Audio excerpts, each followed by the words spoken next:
ओम शांति। तो आज के इस नए विचार सागर मंथन में हमारा मिशन है 21 मार्च 2026 की शिव बाबा की मुरली पर बहुत ही गहराई से बात करना। जी बिल्कुल, ओम शांति। मतलब आज हम सिर्फ सतह पर नहीं तैरने वाले हैं। आज की चर्चा उन मूलभूत सिद्धांतों पर है जो हमारी पूरी विचार प्रक्रिया को या कहें हमारी पूरी जिंदगी को ही बदल सकते हैं। और ये बहुत जरूरी भी है क्योंकि देखिए, ज्ञान सिर्फ कुछ बातों को रटने का नाम तो है नहीं। बिल्कुल नहीं। ज्ञान तभी मूल्यवान होता है जब हम उसके पीछे के क्यों और कैसे को समझें और उसे अपने जीवन के हर एक पल में उतारें। सही कहा। आज की इस मुरली में देह अभिमान की जो मनोवैज्ञानिक चुनौतियां हैं या ईश्वरीय सेवा के जो व्यवहारिक तरीके हैं, उन पर काफी गहरी बात हुई है। साथ ही मातेश्वरी जी के महावाक्यों के जरिए आत्मा और परमात्मा के यथार्थ संबंध पर भी बहुत स्पष्ट रोशनी डाली गई है। हाँ, और आज की इस मुरली का मुख्य उद्देश्य ही यही है कि हम सबको सूचनाओं की इस भारी भीड़ से निकाला जाए और हमें वास्तविक स्वदर्शन की ओर ले जाया जाए। चलिए इसे थोड़ा विस्तार से समझते हैं।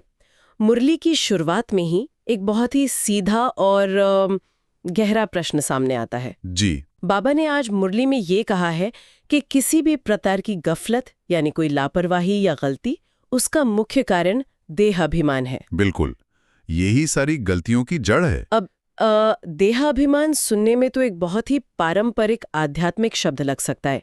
लोग अक्सर इसे सिर्फ अहंकार या घमंड से जोड़ लेते हैं।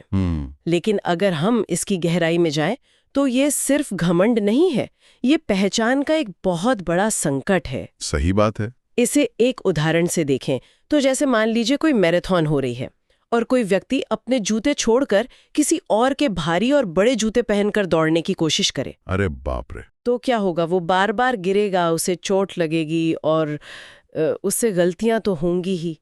लोग भी सोचेंगे कि ये क्या कर रहा है। देहाभिमान में काम करना बिल्कुल वैसा ही है। हम अपनी असली पहचान छोड़कर एक भारी भौतिक शरीर की पहचान ओढ़ लेते हैं। यहाँ जो बात सबसे दिलचस्प है वो ये है कि देह अभिमान सिर्फ एक गलत सोच नहीं है, ये असल में एक गलत बेसलाइन है। बेसलाइन मतलब एक गलत नींव। हाँ, अब देखिए, जब आपकी नींव ही गलत होगी तो आप उस पर जो भी इमारत बनाएंगे वो तो टेढ़ी ही बनेगी ना। बिल्कुल, वो गिर भी सकती है। मनोविज्ञान भी यही कहता है, जब इंसान अपनी शारीरिक और सामाजिक पहचान को लेकर, जैसे कि मेरा पद क्या है, मेरी संपत्ति कितनी है, इसे लेकर असुरक्षित होता है तो वो बहुत रक्षात्मक हो जाता है, यानी डिफेंसिव हो जाता है। जी, और इसी डिफेंसिव रवैये से ही क्रोध, लोभ और ये सारी गफलत पैदा होती है। तो इसका समाधान क्या बताया गया है मुरली में? बापा ने बहुत ही स्पष्ट समाधान दिया है, आत्म अभिमानी बनना। जब कोई व्यक्ति देह की उस सीमित पहचान को छोड़ देता है और खुद को एक शाश्वत चमकती हुई ऊर्जा यानी आत्मा के रूप में अनुभव करता है तो सब कुछ बदल जाता है। उसका नजरिया ही बदल जाता है। बिल्कुल, मुरली में ये स्पष्ट किया गया है कि जब आत्मा स्मृति में टिक जाती है तो वो स्वाभाविक रूप से कल्याणकारी बन जाती है, ठीक वैसे ही जिसे बेहद का बाप कल्याणकारी है। ये बहुत ही तार्किक बात है।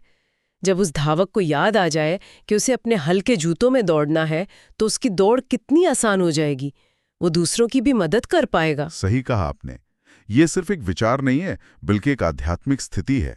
यहाँ बात सच में बहुत दिलचस्प हो जाती है, क्योंकि जब कोई इस आत्म अभिमानी स्थिति में आ जाता है तो फिर वो बाहरी दुनिया में सेवा कैसे करे।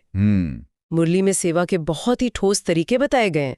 बाबा ने 6 मुख्य चित्रों को बनाने का निर्देश दिया है। जी, 6 मुख्य चित्र, जैसे त्रिमूर्ति, गोला, झाड़, सीढ़ी, लक्ष्मी नारायण और श्री कृष्ण। और निर्देश बहुत ही स्पष्ट है कि इन्हें 6 बाय 9 के बड़े साइज में बनाना है। काफी बड़े चित्र हैं। हाँ, और इन्हें दिल्ली, जहाँ असेंबली और सेक्रेटेरिएट है, बॉम्बे, कलकत्ता और आगरा जैसी मुख्य जगहों पर लगाने को कहा है। अब यहाँ मेरे मन में एक सवाल आ रहा है। जी, पूछिए। आध्यात्मिकता तो एक बहुत ही सूक्ष्म और आंतरिक विषय है ना? फिर आध्यात्मिक ज्ञान के लिए इन बड़े बड़े विजुअल्स या चित्रों पर इतना जोर क्यों? ये एक बहुत ही अच्छा सवाल है। देखिए, अगर हम इन चित्रों के मनोवैज्ञानिक और आध्यात्मिक महत्व को समझें तो बात बिल्कुल साफ हो जाती है। अच्छा, कैसे? हमारा जो मस्तिष्क है ना, वो शब्दों से कहीं ज्यादा तेजी से और गहराई से तस्वीरों को ग्रहण करता है। विजुअल्स का असर जल्दी होता है। बिल्कुल, मुरली में इन्हें इस बेहद के नाटक के परमानेंट एडवर्टाइजमेंट कहा गया है। ये कुछ साधारण विज्ञापन नहीं है। तो फिर ये क्या है? यह चित्र कलयुग से लेकर सतयुग तक के सफर को स्पष्ट करते हैं, यानी विषय वैतरणी नदी से लेकर स्वर्ग या शिवालय तक की यात्रा। मतलब ये लोगों के अवचेतन मन पर सीधा असर डालते हैं। सही कहा। और मुरली में एक गुप्त युद्ध का भी उल्लेख किया गया है। गुप्त युद्ध? जी, ये पांडवों का रूहानी युद्ध है जो माया के खिलाफ है, और ये अंत तक चलेगा। ये इस भौतिक दुनिया की जो महाभारत है उससे बिल्कुल अलग है। मतलब इस युद्ध में कोई हथियार नहीं चलते? नहीं, इसमें ज्ञान और इन चित्रों का उपयोग होता है अज्ञानता की नींद से जगाने के लिए। क्या कमाल का नजरिया है। मतलब उन बड़े शहरों में जहां सत्ता और अर्थव्यवस्था का केंद्र है, वहां इन चित्रों को लगाने का मकसद ही यही है कि एक बड़े स्तर पर लोगों की सोई हुई स्मृति को जगाया जा सके। एकदम सही पकड़ा आपने। अब सेवा के इन बाहरी साधनों से मुड़कर जरा उस गहरी फिलॉसफी की ओर चलते हैं जो हमारी समझ की असल नींव है। जी। आज की मुरली में बातेश्वरी जी के अनमोल महावाक्यों का भी संदर्भ है, और इसमें दुनिया के एक बहुत ही आम विश्वास का पूरी तरह से खंडन किया गया है। कौन से विश्वास का? वही के आत्मा परमात्मा का अंश है। मतलब दुनिया मानती है कि भगवान एक समुंदर है और हम सब उसकी बूंदें हैं। ये धारणा तो बहुत पुरानी है। हाँ, लेकिन मुरली में एक बल्ब के रूपक का इस्तेमाल किया गया है इसे गलत साबित करने के लिए। अच्छा, बल्ब का उदाहरण? जी, जैसे अलग अलग पावर के बल्ब होते हैं, कोई कम रोशनी देता है, कोई ज्यादा। वैसे ही आत्माओं की पावर भी कम या ज्यादा होती है। लेकिन जो परमपिता है, जो पावर हाउस है, उसकी पावर कभी कम ज्यादा नहीं होती। वो तो सर्वशक्तिमान ही रहता है। अगर हम इसे व्यापक संदर्भ से जोड़ें तो ये तर्क बहुत ही दार्शनिक रूप से मजबूत है। वो कैसे? देखिए, यदि परमात्मा अविनाशी और अमर है जी, तो उसे टुकड़ों में या अंश में कैसे बांटा जा सकता है? हाँ, जो अनंत है उसके टुकड़े तो हो ही नहीं सकते। बिल्कुल। हम ईश्वर की संतान हैं, उनके वंशज हैं, ना कि उनके टूटे हुए टुकड़े। सही बात है। और एक पिता और बच्चे का रिश्ता होता है हमारा। अंश मानने से हम खुद को अधूरा मान लेते हैं। हाँ, और संतान मानने से हम उस पिता के खजानों के अधिकारी बन जाते हैं। जी, और मातेश्वरी जी के महावाक्यों में एक और बहुत बड़ा स्पष्टीकरण है। वो क्या है? वो ये कि ईश्वर युगे युगे नहीं आता। अरे, लेकिन दुनिया तो यही मानती है कि भगवान हर युग में आते हैं। हाँ, लेकिन सत्य यह है कि परमात्मा कल्प के अंत में, यानी इस सृष्टि चक्र के बिल्कुल आखिरी समय में एक ही बार आते हैं। अच्छा, सिर्फ एक बार? जी, और अपनी सर्वशक्तिमान ऊर्जा से सबकी सद्गति करते हैं। वो बार बार आकर थोड़ी बहुत मरम्मत नहीं करते, वो एक ही बार में पूरी सृष्टि का नवनिर्माण करते हैं।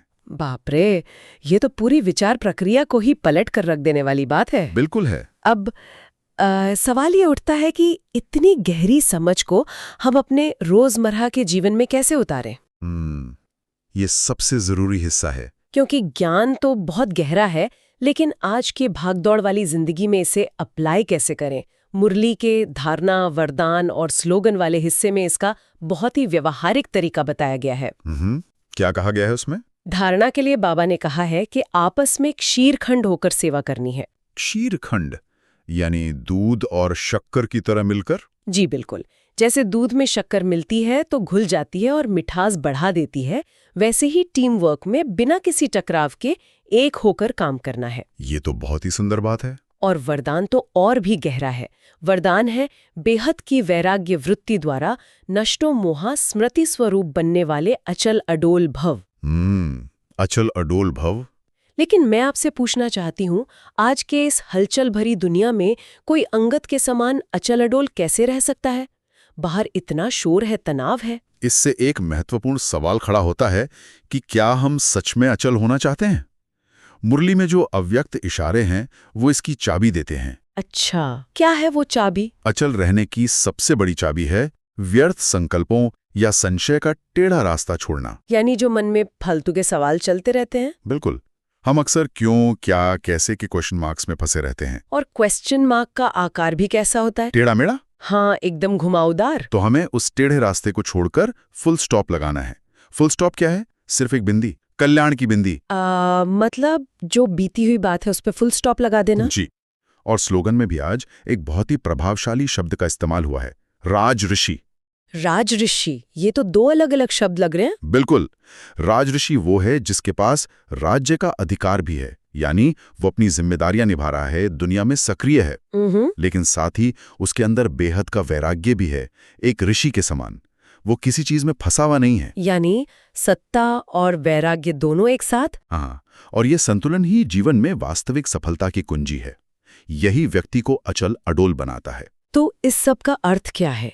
अगर हम आज के इस पूरे विचार सागर मंथन का निचोड़ निकालें तो बात यहाँ आती है कि हमें देह अभिमान से मुड़कर आत्म अभिमानी बनना है। बिल्कुल। ईश्वरीय चित्रों के माध्यम से उस गुप्त युद्ध में सेवा करनी है, खुद को परमात्मा का अंश नहीं बल्कि उनकी संतान मानना है जी। और मन के उन टेढ़े मेढ़े सवालों पर फुल स्टॉप लगाकर एक राज ऋषि की तरह दुनिया के बीच रहते हुए भी अचल अडोल रहना है। एकदम सही। ये ज्ञान केवल सुनने के लिए नहीं है, ये वो रोशनी है जो हमें सूचनाओं के भारी बोझ से आजाद करती है और जीवन में एक स्पष्टता लाती है। बहुत ही गहरी बात कही आपने।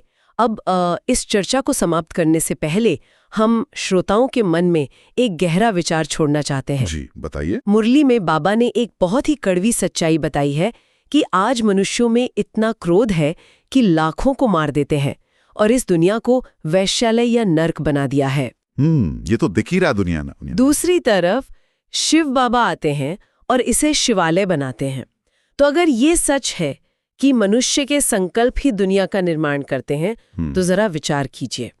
आज दिन भर में हमारे जो शांत और बिल्कुल छिपे हुए संकल्प हैं, जिन्हें कोई और नहीं सुन रहा, वे हमारे आसपास कैसी दुनिया का निर्माण कर रहे हैं? ये सच में बहुत गहरा सवाल है। क्या हम अनजाने में अपने घर और ऑफिस के माहौल को नर्क बना रहे हैं या अपनी शुभ भावना से एक सुंदर शिवालय का रूप दे रहे हैं? इसी चिंतन के साथ हम आज के इस विचार सागर मंथन को यहीं विराम देते हैं। ओम शांति।